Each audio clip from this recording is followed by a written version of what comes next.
Hello అండి, ఇప్పుడైతే ఆలుగడ్డ ఫ్రై చేస్తున్నాను అనమాట. అందుకోసం ఆలుగడ్డ తీసుకొని తొక్కలు చేసుకొని చిన్న చిన్న ముక్కలు అయితే కట్ చేసుకున్నా. చూడండి, ఒక గిన్నెలో వేసుకొని సాల్ట్ అయితే వేసుకొని బాగా కలుపుకోవాలన్నమాట. చూడండి, వాటర్ వచ్చేసి కలిపిన తర్వాత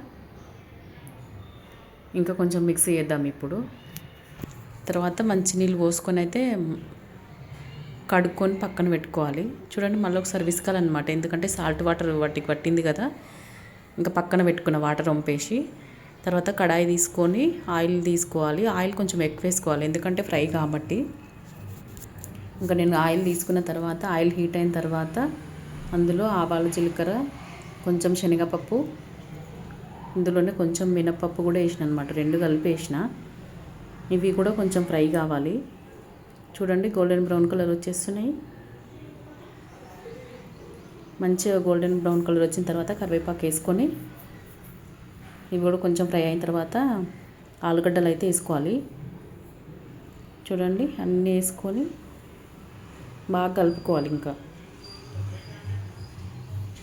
ఆయిల్లో అవి కలపంగానే చూడండి కలర్ఫుల్గా ఎంత మంచిగా వచ్చినాయో.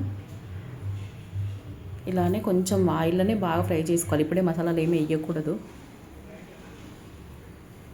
ఇప్పుడు పసుపు కొంచెం ఫ్రై అయిన తర్వాత కారం, తర్వాత ఉప్పు సరిపడినంత చూసుకొని వేసుకోవాలన్నమాట. సాల్ట్,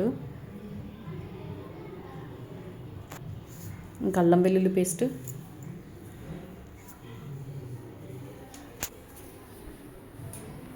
చూడండి ఇక్కడ నేను అల్లం వెల్లుల్లి పేస్ట్ కూడా వేసిన.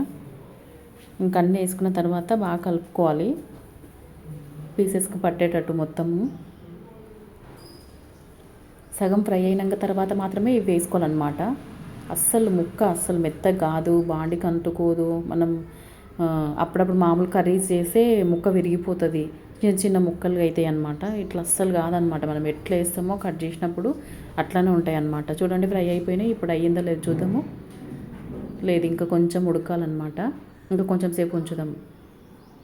అసలు మంచిగా తింటుంటే అసలు మెత్తగా చాలా బాగుంటుంది అన్నమాట ఇట్లా ఫ్రై చేస్తే. ఇంకా రెడీ అయిపోయింది. ఇప్పుడు ఇంకా కొత్తిమీర వేసుకొని అయితే ఇంకా స్టవ్ అయితే కట్టేద్దాం. ఇంకా రెడీ అయిపోయింది.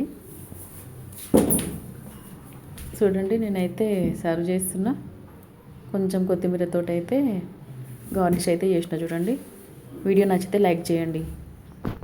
బాయ్.